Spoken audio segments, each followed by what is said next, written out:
అసలు పూజ ఎలా చేసుకోవాలి? పూజ అనేది మనం దైనందిన జీవితంలో ప్రతిరోజు తప్పనిసరిగా చేయవలసింది. ఒక్క 5 రోజులు తప్ప.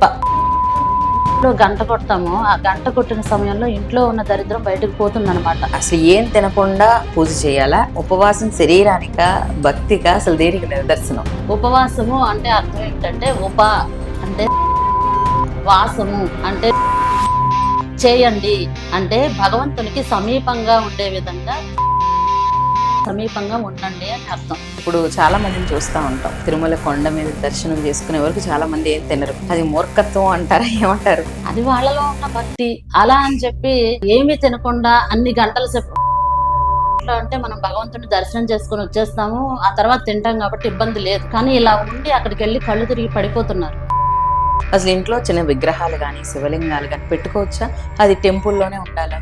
ఖచ్చితంగా ప్రతి ఒక్కరూ ఇంట్లో విగ్రహం పెట్టుకోండి. అది అమ్మవారి విగ్రహం అయినా సరే, లేదు శివలింగం అయినా సరే, బొటనవేలు సైజులో ఉన్న, లేదు అమ్మవారి విగ్రహాలను కానీ, అమ్మవారి విగ్రహం అయితే మీ చూపుడు వేలు అంత సైజు. ప్రతిరోజు విగ్రహం మీ ఇంట్లో ఉంటే మేము పూజ చేస్తాము అని అనుకుంటేనే పెట్టుకోండి. లేని పక్షంలో దయచేసి పెట్టుకోకండి.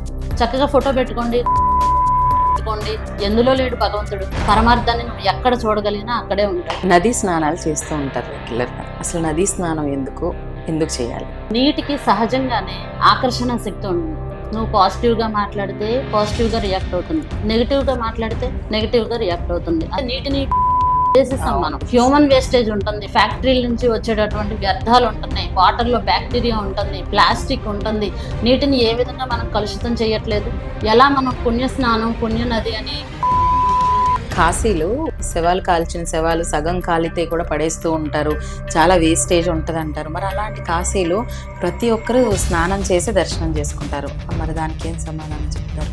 సగం కాలిన శవాల్ని గంగలో వేసినప్పుడు అవి వాటర్కి ఫ్లో అవుతూ వెళ్ళిపోతాయి. కానీ అంతకంటే భయంకరమైన విషయం గంగలో ఏమిటంటే, నేను నా కళ్ళతో చూసా, కాశీ వెళ్ళినప్పుడు అందరూ అక్కడే యూరిన్ చేస్తున్నారు. యూరిన్ చేసినవన్నీ కాలువల్లాగా కట్టి గంగలోకి వస్తున్నాయి. కానీ గంగను పాడు చేసినటువంటి మనకి అసలు గంగలో స్నానం చేసే అర్హత కూడా లేదు. ఏ మనిషికి కూడా గంగలో స్నానం చేసే అర్హత లేదు. వెళ్ళి స్నానం చేస్తున్నారు, భక్తితో మునుగుతున్నారు, అంతేకాని మనం కాపాడుకోలేకపోయాం. గంగ అయినా, యమునైనా, కృష్ణ అయినా ఎక్కడా కూడా నదులు బాగోలేదు.